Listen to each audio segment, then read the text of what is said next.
Assalamualaikum warahmatullahi wabarakatuh. Alhamdulillahirrabbilalamin. Allahumma salli ala Sayyidina Muhammad wa ala ali Sayyidina Muhammad. Halo pemirsa, kita berjumpa kembali di channel ini. Channel insyaallah selalu memberitakan informasi-informasi dari orang-orang baik. Nah, bahasan kita kali ini adalah mengukur bagaimanakah si orang-orang yang terbaik itu. Ya, sebagaimana disampaikan dalam hadis dijelaskan bahwa manusia terbaik itu ialah orang yang paling bermanfaat bagi manusia yang lainnya. Itulah manusia yang terbaik. Jadi tingkatan kebaikan manusia dilihat dari kemanfaatannya, seberapa besar kemanfaatan bagi saudara-saudaranya, bagi manusia, bagi alam semesta dan kehidupannya. Nah, ada beberapa hikayat yang kita akan sampaikan pada kesempatan ini untuk melihat bagaimana orang-orang yang sebenarnya dianggap terbaik ini.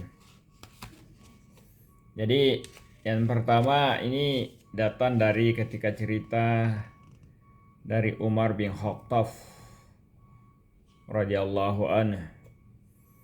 Jadi Umar bin Khattab ketika berangkat ke sebuah masjid, dia keheranan di situ, dan kedua matanya tertuju pada seseorang yang pemuda gagah. Dia duduk berlama-lama di masjid, larut dan khusyuk dan ibadah. Namun sayangnya biaya kehidupan sehari-hari menjadi beban dan tanggung jawab masyarakat. Umar lalu menyuruh pemuda itu keluar dari masjid untuk bekerja, menyingsingkan lengan baju, menggulung celana untuk bekerja, mencari penghidupan sendiri, jangan selalu mengharap dari bantuan dan uluran tangan orang lain. Ya, dia harus memenuhi kebutuhan sehari-harinya sendiri, apalagi dia fisiknya masih kuat. Jadi Umar berkata, "Innas sama ala tuhiru zahaban wa la fiddah." Hai pemuda, sesungguhnya langit itu tidak akan pernah menurunkan hujan emas atau perak. Jadi Umar memang tegas mengatakan kepada orang tersebut, pada pemuda itu untuk kebaikannya. Jadi Umar memberi motivasi, mendorong agar dia mau bekerja keras mencari nafkah untuk diri dan keluarganya. Setelah dia memanjatkan doa-doa. Ini bukan berarti Umar melarang pemuda itu beriktikaf di masjid. Karena bagaimanapun duduk berzikir dan beriktikaf adalah ibadah yang sangat mulia juga. Akan tetapi di sini ada skala prioritas yang harus dilaksanakan, yang bersifat mulia juga. Bekerja akan menghasilkan upah, dan upah seorang bisa memberikan kebaikan untuk dirinya, terutama keluarganya dan orang-orang yang dicintainya. Jadi tidak berlebihan, kan di sini Allah sudah menjelaskan dalam Al-Qur'an. A'udzubillahi minasyaitonirrajim. Bismillahirrahmanirrahim. Wa idza qudiyatis sholati fantaziru fil ard wabtagu min fadlillahi wadhkurullaha katsiran la'allakum tuflihun. Yang artinya, maka jika sholat berjamaah sudah ditunaikan, bertebaranlah kalian di muka bumi dan carilah karunia Allah atau rezeki Allah, dan berzikirlah mengingat Allah sebanyak-banyaknya agar kalian mendapat keuntungan. Ini dijelaskan dalam Al-Quran surat Al-Jumu'ah ayat 10. Jadi itu ditegaskan. Jadi bukan cuma berdoa kita kerja, bukan cuma khusyuk mengharap dari Allah, tetapi harus ada ikhtiar. Nah, ada lagi satu kisah, ini datang dari Abu Hanifah dan tetangganya tukang sepatu. Ini di Kufah. Jadi Abu Hanifah ini mempunyai seorang tetangga. Dia profesinya kerjanya sebagai tukang sepatu, tukang sol sepatu, tukang jahit sepatu, tukang perbaiki sepatu lah. Kerjanya siang malam, baru pulang nanti tengah malam. Jadi setiap kerja itu sampai tengah-tengah malam. Nah, dia sering pulang membawa daging untuk dimasak atau ikan untuk dibakar lah, kurang lebih begitu. Dia sering minum khamar, kemudian mengulang-ulang lirik sebuah lagu. Laki-laki itu kerjanya minum khamar dan mengulang-ulang bait lagunya sampai dia tertidur. Nah, ini peminum. Dia pekerja tapi minum juga khamar. Ya, Abu Hanifah sepanjang malam melakukan salat. Jadi dia peminum-minum tapi bekerja siang hari. Sedangkan Abu Hanifah kerjaan cuma salat sepanjang malam. Abu Hanifah tidak mendengar lagi suaranya seketika waktu. Nah, ketika bertanya dia mendapat jawaban bahwa laki-laki itu telah ditahan oleh polisi lah, begitu, penjaga keamanan polisi. Mungkin tentara di zaman atau askar di zaman itu, kan mungkin belum ada polisi waktu itu.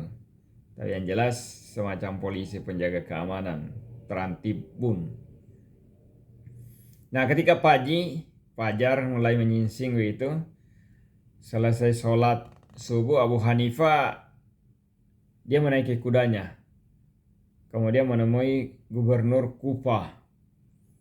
Dia memohon agar para penjaga istana menyampaikan kepada gubernur bahwa ia ingin menemuinya. Jadi Abu Hanifah ingin bertemu dengan gubernur Kufah waktu itu. Ya, tentu karena dia terkenal, dia disambut hangat dan sangat-sangat dihormati, penghormatan. Kemudian ditanyakan kedatangannya. Kemudian Abu Hanifah menjelaskan bahwa salah seorang tetangganya itu adalah seorang tukang sol sepatu, telah ditahan oleh pihak berwenang atau polisi. Karena itu ia berkenan, ia memohon agar tetangganya itu kalau bisa dibebaskan. Demikian permohonannya Abu Hanifah waktu itu. Ya, karena kebesaran namanya, gubernur tentu mengabulkan permohonannya. Jadi laki-laki itu dibebaskan. Lalu Abu Hanifah mengajak tetangganya itu pulang dengan membonceng naik di kudanya, sama-sama di kudanya itu. Nah, ketika sampai di rumah, Abu Hanifah menoleh ke arah tetangganya sambil berkata, "Wahai anak muda, apakah selama ini kami menyia-nyiakanmu?" Ya, pemuda itu tertunduk merasa malu, lalu menjawab, "Tidak. Sebaliknya engkau menjaga dan memperhatikan kehormatan tetangga. Semoga Allah memberimu balasan yang lebih baik." Nah, sejak peristiwa itu Abu Hanifah tidak lagi mendengar kebiasaan buruk tetangganya. Ya, begitulah orang yang paling dekat dengan kehidupan kita sebenarnya adalah tetangga. Karena mereka berada di kanan kiri kita. Kalau dalam agama, kalau tidak salah 40 rumah ke kanan, 40 ke kiri, ke depan, dan ke belakang, itulah tetangga kita. Nah, karena itu memang Rasulullah Shallallahu Alaihi Wasallam menyuruh orang beriman agar berbuat baik kepada tetangganya. Siapa yang beriman kepada Allah dan hari akhir, hendaklah ia memuliakan tetangganya. Ya, demikian cerita dari Abu Hanifah ini. Mudah-mudahan bisa memberikan inspirasi kita untuk senantiasa bersikap baik dan akrab serta saling membantu bertetangga kita. Saling memuliakanlah tetangga kita untuk selalu berbuat baik maupun untuk membantu mereka yang dalam kesulitan. Nah, pemirsa, saya ada cerita juga, saya ambil dari buku juga. Ini cerita perbuatan baik seorang. Ini cerita seorang syaikh dengan buah semangka. Mungkin sudah pernah ada yang menceritakan ini, tapi tidak apa-apa, kita ulang lagi. Kita ulang-ulang cerita orang, karena ini untuk kebaikan juga. Jadi begini ceritanya. Ada suatu hari seorang syekh membeli semangka di pasar. Tentu tujuan utamanya ingin membahagiakan keluarganya. Ketika sampai di rumah, anggota keluarganya marah-marah dan tidak menyenangi semangka itu. Ya, syekh bertanya dan berkata, "Loh, kepada siapa kalian ini mau marah? Kepada penjual? Atau pembeli, atau penanam, atau Allah yang menciptakannya?" Ini luar biasa nih. Jadi dia tanya, marah kepada siapa? Penjual, pembeli, yang menanam, atau Allah yang menciptakan semangka tersebut? Jika kepada penjual, maka ia telah menjual yang terbaik. Jika kepada pembeli, ia telah memilih semangka yang paling baik. Jika kepada penanam, ia telah menanam bibit unggulan. Dan jika kepada yang menciptakan, ia bertakwalah dan ridholah atas segala ketetapan Allah SWT. Ya, kemudian Syekh itu membacakan sebuah ayat Al-Quran. A'antum tasra'unahu amnanu dzari'un. Ini dari Al-Waqiah. Surat Al-Waqiah ayat ke-64. Apakah kamu yang menumbuhkan tanaman itu, atau kami yang menumbuhkannya? Nah, dalam ayat lain juga disebutkan, dan di bumi terdapat bagian-bagian yang berdampingan. Kebun-kebun anggur, tanaman-tanaman, pohon kurma yang bercabang dan tidak bercabang, disirami dengan air yang sama, tetapi kami lebihkan tanaman yang satu atas tanaman yang lain dalam hal rasa. Sungguh pada yang demikian terdapat tanda-tanda kebesaran Allah bagi orang-orang yang mengerti. Ini arti dalam salah satu surat Ar-Ra'd ayat 4. Akhirnya karena dijelaskan sedemikian rupa, keluarga Syekh itu sadar dan mereka pun mau memakan semangka itu. Mereka mengerti bahwa semangka itu merupakan karunia yang berharga di sisi Allah bagi hambanya. Jadi itu mengajarkan kita untuk senantiasa bersyukur dan menerima segala hal yang sudah merupakan ketetapan dari Allah SWT. Tugas kita yang penting sudah berusaha, hasilnya tentu dari Allah SWT. Karena Allah memang sudah menciptakan itu makanan, buah-buahan, ada yang enak, ada yang tidak enak di lidah orang. Ada yang manis, ada yang asam, ada yang pahit.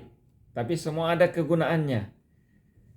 Yang manis mungkin untuk memperkuat kalori kita, yang pahit mungkin obat malaria mungkin atau apalah. Kemudian yang asam untuk mungkin melunturkan lemak-lemak yang ada di dalam tubuh kita. Jadi semua ada manfaatnya, dan cerita ini menggambarkan bahwa apapun yang kita rasakan di makanan, kita tidak pantas mencelahnya. Kecuali memang disengaja. Misalnya kalau orang sudah sakit kemudian kita taburi orang darah tinggi kita taburi garam sebanyak-banyaknya. Nah tentu itu perbuatan yang tidak baik. Demikian, mudah-mudahan ada manfaatnya cerita ini. Assalamualaikum warahmatullahi wabarakatuh.